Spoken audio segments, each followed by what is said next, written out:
గురూజీ 72 గంటల్లోనే ఫోన్లోనే అద్భుతమైన జ్యోతిష్య పరిష్కారం చూపిస్తారు. నమ్మండి, నమ్మకపోండి, ఇది నిజం. శ్మశాన కాళి రుద్ర చౌడీదేవి ఆరాధకులు నంబర్ 1 వశీకరణ స్పెషలిస్ట్.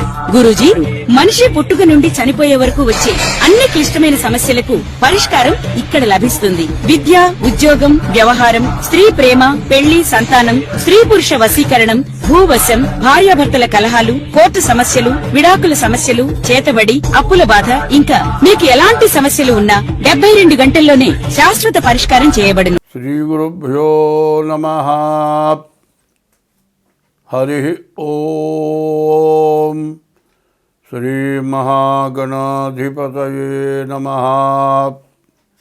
శ్రీ మహాసరస్వత్యై నమః. శ్రీ గురుభ్యో నమః. హరి ఓం. తల్లి నిన్ను దలంచి పుస్తుకము చేతన్బూనితిన్, నీవు నాయుల్లంబందున నిల్చి జృంభణముగా నుక్తుల్ సుశబ్దంబు శోభిల్లన్ బల్కుమో నాదువాకునను సంప్రీతిన్ జగన్మోహిని పుల్లాబ్జాక్షి సరస్వతి భగవతి భారతి పూర్ణేందు బింబాననా.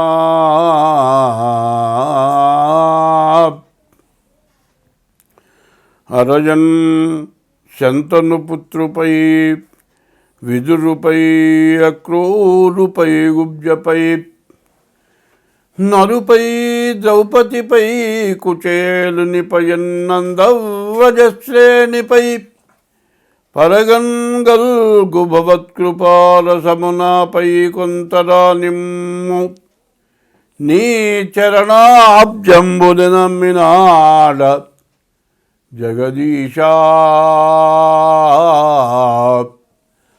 కృష్ణ భక్త ప్రియా అంటే సంవత్సరాది అంటారు. సంవత్సరాది కాదు, యుగాది. యుగ ఆది అంటే యుగం ప్రారంభమైన రోజును యుగాది అన్నారు. ఈ యుగాది చాలా విశేషమైంది. ఈ సంవత్సరం, ఈ యుగాది పేరు ఏమిటంటే పరాభవనామ సంవత్సరం.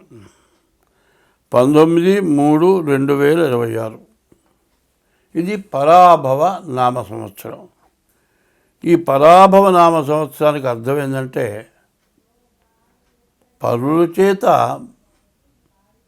భంగపడటం పరాభవం, ఇతరుల చేత వంచింపబడటం జరుగుతుందని. అయితే ఇటువంటిది మనకు జరగకుండా ఉండాలి. ఎవరికైనా ఒకళ్ళ చేత మాట పడటం అంటే చాలా కష్టం. అటువంటి పరిస్థితి రాకుండా మనం అందరం కూడా తలకాయ ఎత్తుకొని తిరగాలి. ఏ బాధ లేకుండా సంతోషంగా ఉండాలి. అట్లా ఉండాలి అంటే ఈ యుగాది సంవత్సరాది రోజున మనం పంచాంగ శ్రవణం అంటారు. పంచాంగం అంటే తిథి, వారం, నక్షత్రం, యోగం, కరణం, ఈ 5 కలిసి పంచాంగం. ఈ పంచాంగ శ్రవణం చేయాలి. ఈ పంచాంగ శ్రవణం ఎందుకు చేయాలి అనేది చెప్పుకుందాం. శ్రీకళ్యాణ గుణావహం రిపుహరం దుస్వప్న దోషాపహం గంగా స్నాన విశేష పుణ్యఫలదము గోదానతుల్యం నృణాం ఆయుర్వృద్ధిదముత్తమం శుభకరం సంతాన సంపత్ప్రదం నానాశాస్త్ర సుసాధనం సముచితం పంచాంగమాకర్ణ్యతాం. ఈ పంచాంగం ఎందుకు వినాలి? వింటే మనకు వచ్చేది ఏమిటి? శ్రీకళ్యాణ గుణావహం. మన ఇంట్లో ఎప్పుడు శుభం జరగాలి, అశుభం జరగకూడదు, మంచి జరగాలి. మనకు శత్రువు అనేవాళ్ళు ఉండకూడదు. మనకు శత్రుత్వమే ఉండకూడదు, మన మీద ఎవరికి శత్రుత్వం ఉండకూడదు, చెడు కళలు రాకూడదు. చెడు కళలు వస్తే మన ఇంట్లో ఎవరో చచ్చిపోయినట్టు కళ వచ్చిందనుకోండి, కళ్ళని ఏడుస్తారు, తీరా లేస్తారు, కళ్ళు తెరిచి చూస్తారు. చూసినా కూడా ఆ మనిషి చచ్చిపోయినాడు, ఎక్కడున్నాడు, ఏమైపోయింది, కటికని చూస్తారు. ఆ మనిషి కనపడేంత వరకు కడుపులో ఆవేదన. ఇది దుస్వప్నం. ఇటువంటి చెడు స్వప్నాలు రాకూడదు. మరి గంగా స్నాన విశేష పుణ్య ఫలదం. గంగా స్నానం చేయాలి. గంగా స్నానం చేస్తే విశేషమైన పుణ్యం వస్తుంది. ఈ గంగ ఎటువంటిది? హరిపాదోద్భవీం గంగాం అన్నారు. విష్ణుమూర్తి యొక్క పాదాల యందు నుంచి ఉద్భవించి భూలోకంలోకి గంగ వచ్చింది. ఈ గంగ అసలు ఎక్కడ ఉంది? హిమాలయాల మీద పరమేశ్వరుడు ఉన్నాడు. పరమేశ్వరుడు శిరస్సున గంగ పెట్టుకున్నాడు. ఆ గంగ ఒక్క బొట్టు విష్ణుమూర్తి యొక్క పాదాల యందున పడ్డది. ఆ గంగ ప్రపంచం మొత్తం వచ్చేసింది. మరి హరిపాదోద్భవీం గంగాం అన్నారు. హరిపాదాల నుంచి ఉద్భవించిన గంగ సమస్త పాపాలని పోగొడుతుంది. ఈ గంగ అటువంటి గంగా స్నానం చేసిన విశేషమైన పుణ్యం రావాలి మనకు. గోదాన పుణ్యం తొల్యం రుణాం. దూడతో కూడిన గోవుని దానం ఇచ్చినటువంటి సత్ఫలితం రావాలి. ఆయుర్వృద్ధిదముత్తమం. మనిషికి 120 సంవత్సరాలు మానవుడికి ఆయుష్ ఇచ్చాడు. మరి ఇప్పుడు ఒక ఆయన ఉత్తర దేశంలో 145 సంవత్సరాలు ఇప్పుడే బతుకున్నాడు. ఇంకా అటువంటి ఆయుష్ కలగాలి. ఆయుర్వృద్ధిదముత్తమం శుభకరం. అటువంటివి మంచి జరగాలి. సంతాన సంపత్ప్రదం. మంచి సంతానం కలగాలి. నానాశాస్త్ర సుసాధనం. అనేక శాస్త్రాలు ఉన్నాయి. ఒక్క శాస్త్రం చదవడమే చాలా కష్టం. అన్ని శాస్త్రాలు చదివినటువంటి ఫలితం మనకు కావాలి. ఇవి చదివితే మనకంత మంచి శక్తి జ్ఞానం వస్తుంది. ఇవన్నీ చేసినటువంటి ఫలితం ఉగాది సంవత్సరాది పండుగ రోజున ఈ పంచాంగ శ్రవణం చేస్తే ఇవన్నీ వస్తాయి. ఎటువంటిది? శ్రీకళ్యాణ గుణావహం రిపుహరం దుస్వప్న దోషాపహం గంగా స్నాన విశేష పుణ్యఫలదం గోదాన తుల్యం రుణం ఆయుర్వృద్ధిదముత్తమం శుభకరం సంతాన సంపత్ప్రదం నానాశాస్త్ర సుసాధనం సముచితం పంచాంగమాకర్ణ్యతాం.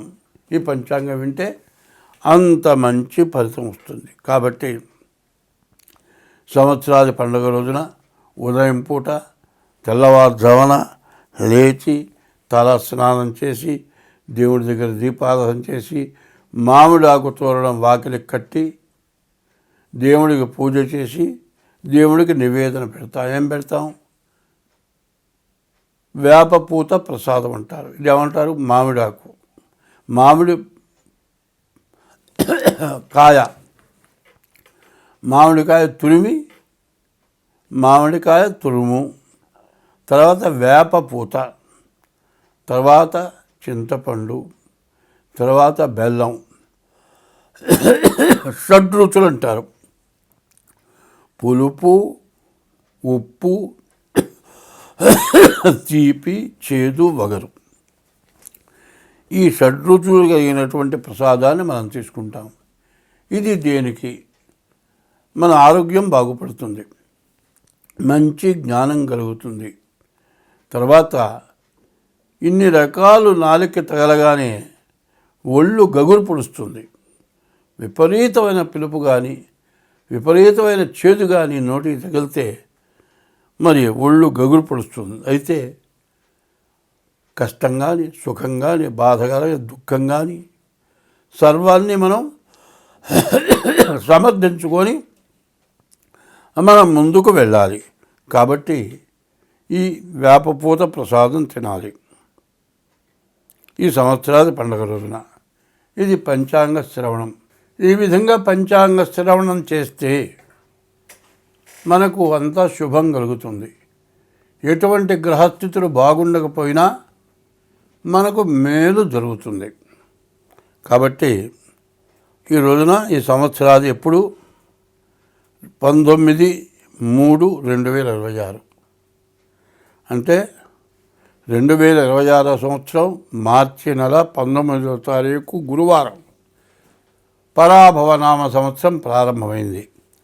ఈ పరాభవనామ సంవత్సరంలో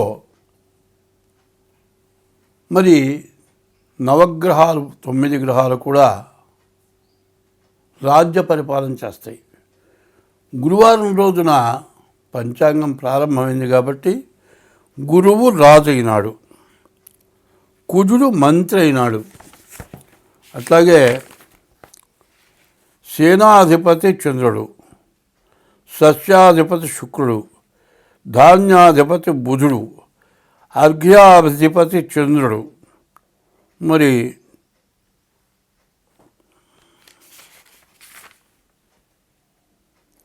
అర్ఘ్యాధిపతి చంద్రుడు, మేఘాధిపతి చంద్రుడు, రసాధిపతి సూర్యుడు, నీరసాధిపతి శుక్రుడు, ఇట్లా 9 గ్రహాలకి 9 యొక్క స్థానాలు వచ్చినాయి. మరి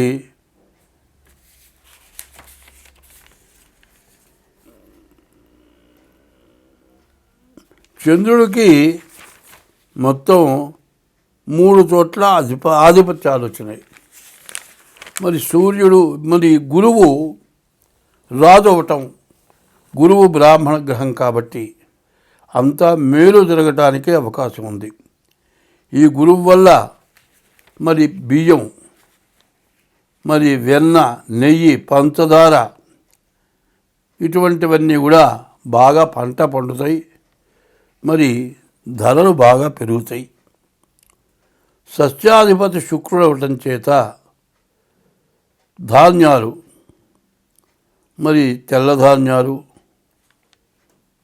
తెల్లటి భూములు బాగా పండుతాయి.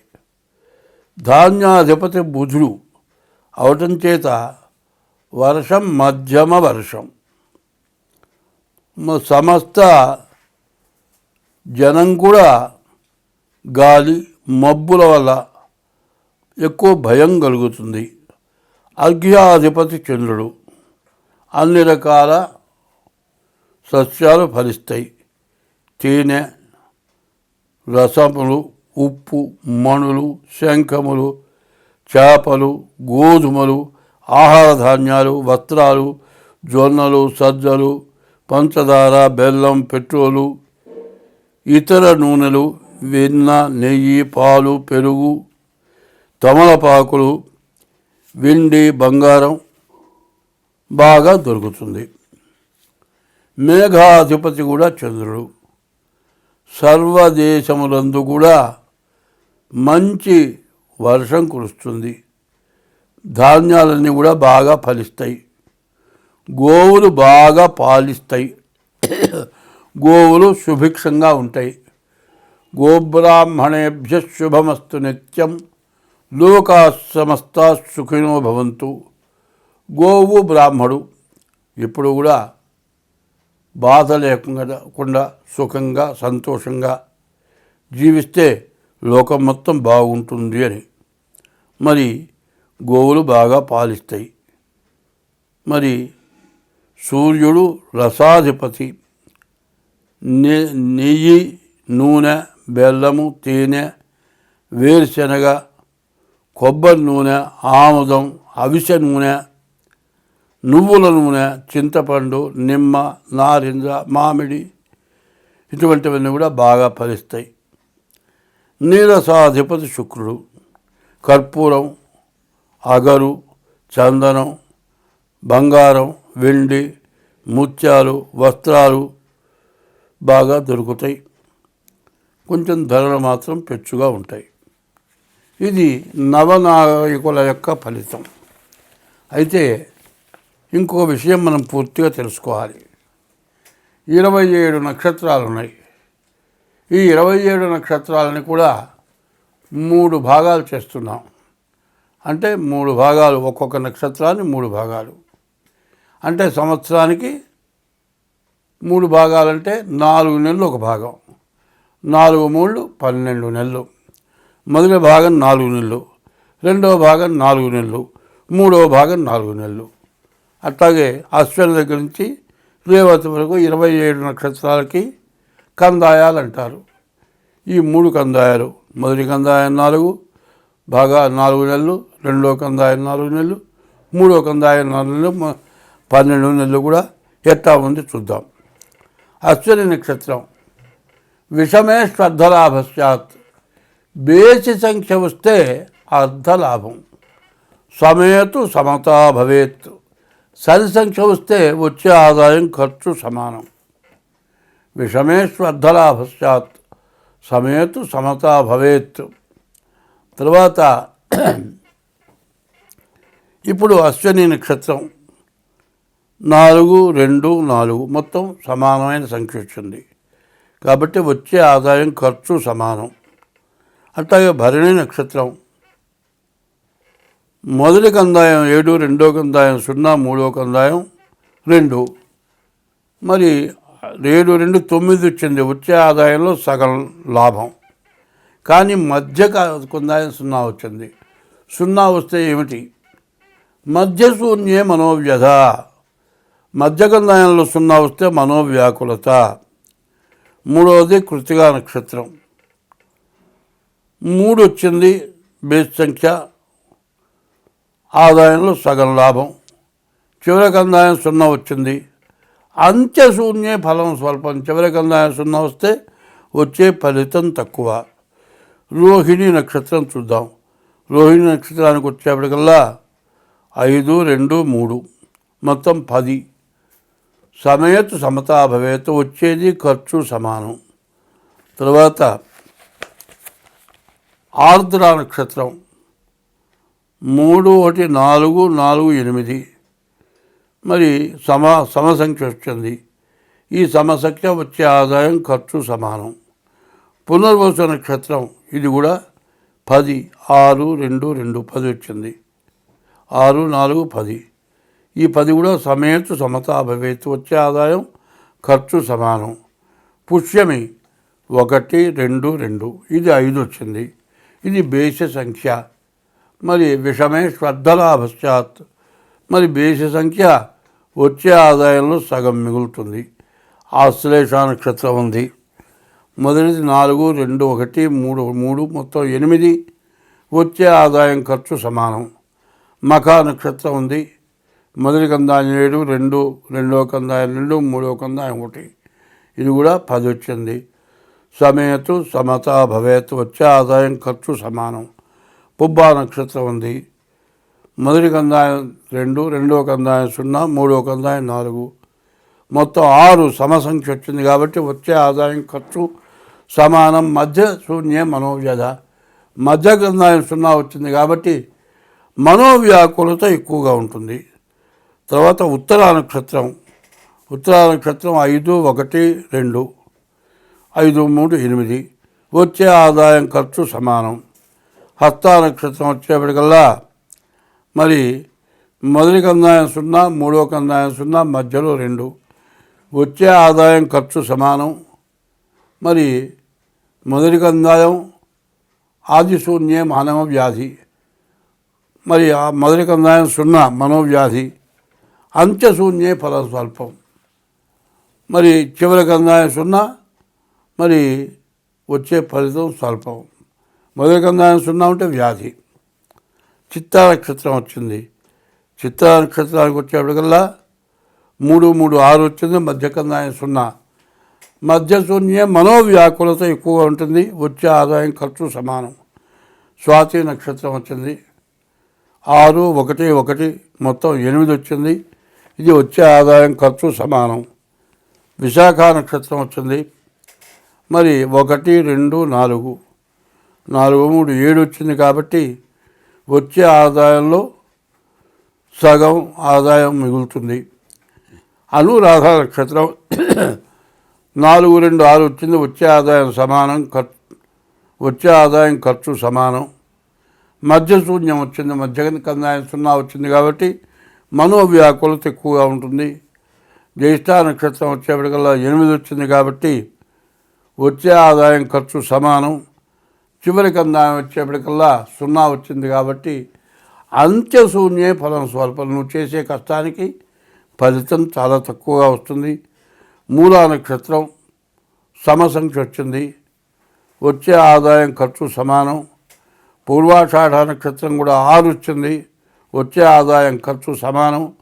మధ్యగంధాయం 0 వచ్చింది కాబట్టి మనోవ్యాకులత ఎక్కువగా ఉంటుంది. ఉత్తరాషాఢ నక్షత్రం వచ్చేప్పటికల్లా మొదటి కందాయం 0, మరి ఆది శూన్యే మనోవ్యాధి. మొదటి కందాయంలో 0 వస్తే వ్యాధి. బేసి సంఖ్య వచ్చింది కాబట్టి వచ్చే ఆదాయంలో సగం ఖర్చు సగం మిగులుతుంది. శ్రవణ నక్షత్రం వచ్చేప్పటికల్లా బేసి సంఖ్య వచ్చింది కాబట్టి వచ్చే ఆదాయంలో సగం మిగులుతుంది. ధనిష్ట నక్షత్రం సమసంఖ్య 6 వచ్చింది కాబట్టి వచ్చే ఆదాయం ఖర్చు సమానం. అయితే రెండో కందాయం మూడో కందాయం 0 వచ్చినాయి. మధ్యశూన్యే మధ్యకందాయం 0 వస్తే మనోవ్యాకులత. అంత్యశూన్యే ఫలం స్వల్పం. చివరి కందాయం 0 రావటం, వచ్చే ఫలితం చాలా తక్కువ. శతభిష నక్షత్రం వచ్చింది, 1, 1, 3 మొత్తం 5 వచ్చింది కాబట్టి బేస సంఖ్య వచ్చే ఆదాయంలో సగం మిగులుతుంది. మరి పూర్వాభాద్ర నక్షత్రం 4, 2, 1 మొత్తం 7 వచ్చింది కాబట్టి ఈ పూర్వాభాద్ర నక్షత్రం కూడా వచ్చే ఆదాయంలో సగం మిగులుతుంది. ఉత్తరాభాద్ర నక్షత్రం కూడా 7, 4, 11 మరి బేస్ సంఖ్య వచ్చింది కాబట్టి వచ్చే ఆదాయంలో సగం మిగులుతుంది. మధ్యగంధాయం 0 ఉన్నది కాబట్టి మధ్యశూన్యే మనోవ్యాకులత ఉంటుంది. రేవతి నక్షత్రం 2, 1, 2 5 వచ్చింది కాబట్టి వచ్చే ఆదాయంలో సగం మిగులుతుంది. ఇది ఆదాయ వ్యయాలు. ఇవి కందాయ ఫలాలు చెప్పుకున్నాం. ఇప్పుడు ఆదాయ వ్యయాలు చూద్దాం.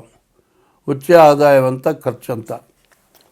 మేషరాశి వాళ్ళకి 11 ఆదాయం, 5 ఖర్చు, 6 మిగులుతుంది. వృషభ రాశికి 5 ఆదాయం, 14 ఖర్చు, అంటే 9 ఎదురు పడుతుంది. మరి మిథున్ రాశికి వచ్చేప్పటికి 3వ రాశి మిథున్ రాశి, 8 ఆదాయం, 11 ఖర్చు, అంటే 3 ఎదురు అప్పు తేవాలి. కర్కాటక రాశి 2 ఆదాయం, 11 ఖర్చు, 9 బాకీ. సింహరాశి 5 ఆదాయం, 5 ఖర్చు, వచ్చే ఆదాయం ఖర్చు సమానం. మరి కన్యారాశి 8 ఆదాయం, 11 ఖర్చు, అంటే 3 అప్పు. 7 తులారాశి 5 ఆదాయం, 14 ఖర్చు, 9 బాకీ. మరి వృశ్చిక రాశి 8 వృశ్చిక రాశి 11 ఆదాయం, 5 ఖర్చు, అంటే 6 మిగులుతుంది. ధనస్సు రాశి 14 ఆదాయం, 11 ఖర్చు, 3 మిగులుతుంది. 10 మకర రాశి 2 ఆదాయం, 8 ఖర్చు, కాబట్టి 6 మిగులుతుంది. 11 కుంభరాశి 2 ఆదాయం, 8 ఖర్చు, అంటే 6 అప్పు చేయాలి. మరి 12 మీనరాశి 14 ఆదాయం, 11 ఖర్చు, 3 బాకీ తేలుతుంది. ఇది ఆదాయ వ్యయాలు. చివరిది రాజపూజ్యం, రాజావమానం. అవమానం ఎంత? మంచి అనిపించుకోవడం ఎంత? చెడు అనిపించుకోవడం ఎంత? మంచివాడుగా పూజింపబడటం ఎంత? చెడువాడుగా తిట్లు తింటం, మరి బాధలు పడటం ఎంత అనేది తేలుతుంది. మేషరాశి 11 రాజపూజ్యం, 5 రాజావమానం. 11 చోట్ల పూజింపబడతారు, 5 చోట్ల అవమానపడతారు. 2 వృషభ రాశి 5 రాజపూజ్యం, 5 చోట్ల పూజింపబడతారు, 14 చోట్ల అవమానింపబడతారు. మిథున రాశి 8 చోట్ల పూజింపబడతారు, 11 చోట్ల మరి అవమానపడతారు. కర్కాటక రాశి 2 చోట్ల పూజింపబడతారు, 11 చోట్ల అవమానింపబడతారు. 5 సింహరాశి 5 చోట్ల పూజింపబడతారు, 5 చోట్ల అవమానపడతారు. 6 కన్యారాశి 8 చోట్ల పూజింపబడతారు, 11 చోట్ల అవమానపడతారు. 7వ రాశి తులారాశి. తులారాశికి 5 చోట్ల పూజింపబడతారు, 14 చోట్ల అవమానపడతారు. 8 వృశ్చిక రాశి. 11 చోట్ల పూజింపబడతారు, 5 చోట్ల అవమానింపబడతారు. 9 ధనుస్సు రాశి. 14 చోట్ల పూజింపబడతారు, 11 చోట్ల అవమానింపబడతారు. 10 మకర రాశి. 2 చోట్ల పూజింపబడతారు, 8 చోట్ల అవమానింపబడతారు. 11 కుంభరాశి. 2 చోట్ల పూజింపబడతారు, 8 చోట్ల అవమానింపబడతారు. మీన రాశి. 14 చోట్ల పూజింపబడతారు, 11 చోట్ల అవమానింపబడతారు. 2026వ సంవత్సరం. ఈ సంవత్సరం పరాభవనామ సంవత్సరం. మా సింహరాశి 5వ రాశి సింహరాశి ఫలితాలు చెప్పుకుందాం. ఈ సింహరాశికి వచ్చేప్పటికల్లా గురువు ఒక్కడు బాగున్నాడు, శని కుజుడు పూర్తిగా బాగాలేరు. విపరీతమైన ఖర్చులు, యాక్సిడెంట్లు, దెబ్బలు తగలటం, చేసే ఉద్యోగంలోంచి పరాభవం, ఉద్యోగం నుంచి బయటికి రావాల్సి వస్తుంది.